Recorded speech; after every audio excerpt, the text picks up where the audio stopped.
ATP por quimiosmosis. A pesar de que la fotosíntesis es un proceso productor de alimento y la respiración celular es un proceso de la obtención de energía, el transporte de electrones en el cloroplasto impulsa la quimiosmosis de la misma manera que lo hace el mitocondria. En el cloroplasto, los transportadores mueven ion de hidrógeno a través de la membrana cacoidea, desde el estroma hacia el espacio gilacoideo. Al igual que en la mitocondria, la energía almacena este gradiente de concentración se usa para impulsar la sintetasa del ATP. La estructura en forma de botella sobre la derecha de la figura se representa como el complejo de proteína ATP sintetasa, que es como la que vimos en la mitocondria. El ATP sintetasa proporciona un canal a través del cual los iones de hidrógeno pueden difundir otra vez hacia el estroma desde el compartimiento tilacoideo. La energía del gradiente de hidrógeno impulsa el ion de hidrógeno de regreso y en este proceso se libera energía para fosforilar ADP produciendo ATP. Este proceso se denomina fotofosforilación, debido a que el ingreso inicial de energía es la energía lumínica.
Uno de los bosques de secuoyas de California alberga a 3 de los árboles más altos del planeta.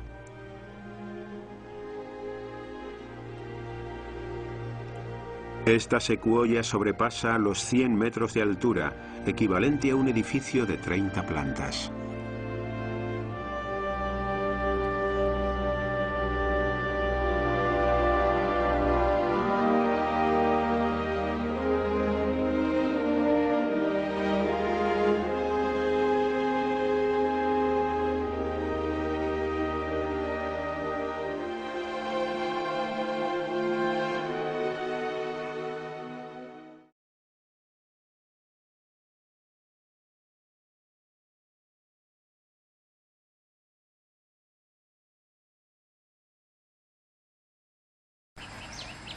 Todos se preguntarán qué son los cloroplastos. Bueno, a mí me ha tocado hablarles sobre ellos en la función que hacen en la fotosíntesis. Todas las partes de una planta poseen cloroplastos y pueden llevar a cabo la fotosíntesis, aunque en la mayoría de las plantas las hojas poseen la mayor parte de los cloroplastos y son los sitios principales del proceso. El color verde de las plantas se debe a la clorofila de los cloroplastos. Todos se preguntarán cuál es el proceso. Es muy sencillo. El proceso es cuando la clorofila absorbe energía del sol para que los cloroplastos pongan a trabajar y fabricar las moléculas de alimento. Las membranas de los cloroplastos forman el marco estructural donde tienen lugar muchas reacciones de la fotosíntesis, de la misma manera que las membranas de la mitocondria lo son para la maquinaria productora de energía. Al igual que la mitocondria, Los cloroplastos poseen una membrana externa y una membrana interna, con un espacio intermembranoso. La membrana interna del cloroplasto envuelve un segundo compartimiento que está ocupado con el estroma, un fluido espeso. El estroma es el sitio donde se fabrican los carbohidratos a partir del dióxido de carbono. En el estroma se encuentra suspendido un sistema de sacos membranosos desiguales y denominados tilacoides, los cuales contienen el tercer compartimiento, el espacio tilacoideo. Los tilacoides se concentran en pilas denominadas granos. Localizados en la membrana de los tilacoides están las moléculas de clorofila que capturan la energía luminosa. Las membranas tilacoides también alojan la mayor parte de la maquinaria molecular que convierte la energía luminosa en energía química. Gracias.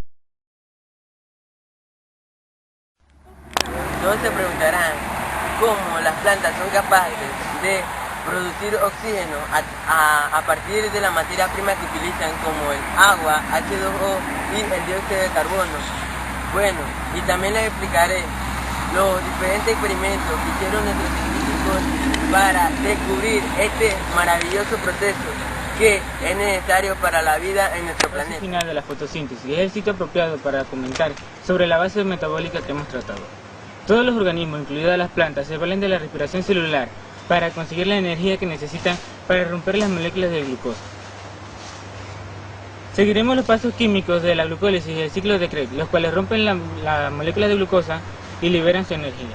Ahora tenemos el ciclo completo, viendo cómo las plantas atrapan la luz solar y la utilizan para construir moléculas de glucosa a partir de materias primas como el dióxido de carbono y el agua.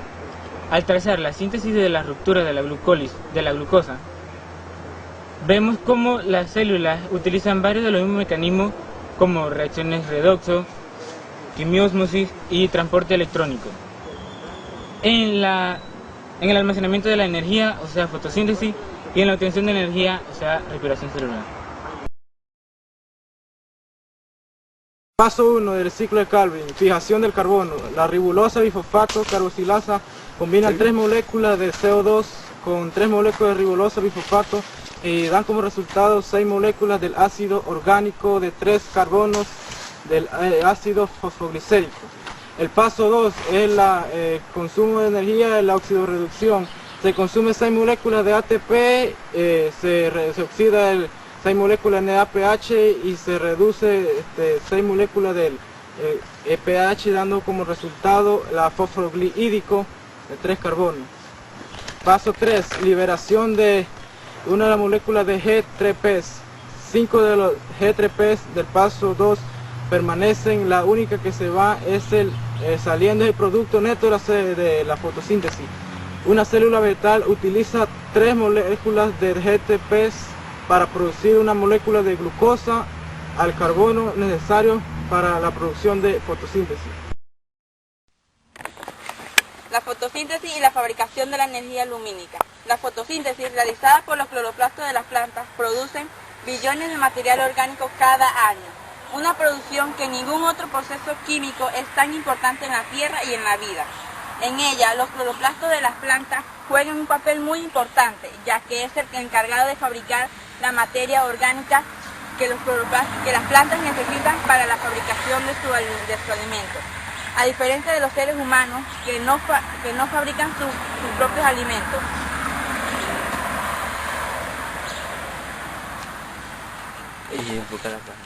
Las plantas C4 y CAM poseen adaptaciones especiales que ahorran agua. El cierre de los estomas es una adaptación que reduce la pérdida de agua e impide la entrada de CO2 a la hoja y la salida de O2. Los niveles de CO2 en la hoja pueden volverse muy bajos. Se acumula el O2 producto de las reacciones lumínicas. Cuando esto ocurre, las primeras enzimas del ciclo de Calvin, llamadas rubiscos, incorporan oxígeno en lugar de CO2. El ciclo de Calvin produce un compuesto de 2 carbonos en vez del producto de 3 carbonos. La célula vegetal parte entonces este compuesto de 2 carbonos en dióxido de carbono y agua. Todo este proceso, que comienza con la fijación del oxígeno, se denomina fotorrespiración. Contrariamente a la fotosíntesis, la fotorrespiración no rinde moléculas de azúcar y contrariamente a la respiración celular no produce ninguna molécula de ATP. En el Pacífico noroeste de los Estados Unidos se encuentra un bosque añoso. Consiste en un bosque muy antiguo que no ha podido ser dañado seriamente por los seres humanos. Muchos de los árboles, principalmente el pino Douglas, es uno de los bosques, es un árbol que tiene miles de años. Este bosque es una de las pocas zonas en Estados Unidos que contienen madera explotable y que no está inalterado por los seres humanos.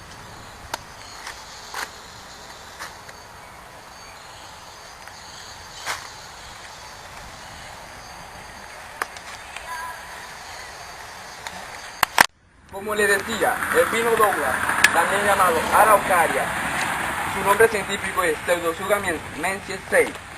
Es un árbol de la familia Pinaceae. Es un árbol perennifolio, o sea que reproduce hojas durante todo el año, y también es un pino monoico, que reproduce hojas masculinas y femeninas.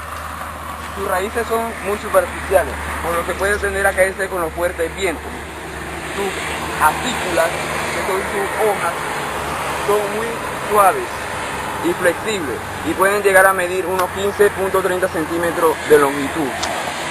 También produce un fuerte olor a limón o mandarina, y el pino puede llegar a alcanzar una altura de 100 metros de altura, como lo observa en este. Les voy a hablar sobre el efecto invernadero. El efecto invernadero se le conoce como fenómeno por el cual determinados gases que son componentes de una atmósfera planetaria retienen parte de la energía que el suelo emite por haber sido calentada por la radiación solar. Afecta a todos los cuerpos planetarios dotados de la atmósfera. El efecto invernadero se está viendo acentuado en la Tierra por la emisión de varios gases como es el CO2, que es dióxido de carbono, y metano, debido a la actividad económica del ser humano. Este efecto evita que la energía solar emitida por la Tierra vuelva inmediatamente al espacio, produciendo a escala planetaria un efecto similar observado en un invernadero. Podemos mencionar algunos gases de este efecto, como son el vapor de agua, el dióxido de carbono, el metano, el ozono, los clorofluorocarbonos y el óxido de nitrógeno, que si bien todos ellos son naturales, tanto que ya existen en la atmósfera antes de la aparición del hombre. Como podemos observar, esto es un invernadero. Aquí siembran lo que es las plantas, o sea, germinan las plantas de isoras, jazmines y los escrotos. Aquí no podemos entrar porque están regando el invernadero, pero si se pueden ver ahí cómo está el agua, eso blanco que ven ahí es agua, o sea, es como pequeñas gotitas, no lo están regando directamente. Están limpiando. Directamente. ¿Pueden observar ahí? Lo que pasa en el efecto invernadero lo podemos observar aquí en el vivero, como es la utilización de esta malla que se llama sarán, que es utilizada para que la radiación solar y el agua no penetren directamente en las plantas, y esta evite que las plantas no se marchiten y el agua no caiga directamente y las dañe o las doble. Por eso podemos ver aquí cómo están bien cuidadas, porque las mallas las protegen de todas esas aguas que penetren directamente hacia ellas. Si pueden ver allá, las plantas están bien cuidadas, están rectecitas, no tienen ni un doble, están ligeramente bien cuidadas, todas finas, mantienen su color verdoso por el cuidado que estas personas le dan a estas plantas. No solamente aquí, sino en varios lugares se pueden ver cómo las sacarán. Están en esas plantas cuidándolas. Bueno, yo les voy a hablar sobre cómo la fotosíntesis modera el efecto invernadero. El dióxido de carbono normalmente constituye alrededor del 0.03% del aire que respiramos. Esta cantidad de CO2 en la atmósfera provee a las plantas con suficiente carbono. El dióxido de carbono retiene el calor del sol, que de otro modo irradiaría de regreso al espacio desde la Tierra. El calentamiento inducido por el CO2 se denomina efecto invernadero, ya que el CO2 atmosférico atrapa el calor y entibia el aire. El efecto invernadero mantiene la temperatura promedio de la Tierra en unos 10 grados centígrados más cálida. Irónicamente, nuestro planeta puede estar ahora sobrecalentándose por el efecto invernadero. La cantidad de CO2 se ha estado elevando principalmente a causa de la industrialización mundial y el uso creciente de combustibles fósiles, causando la contaminación en el mundo.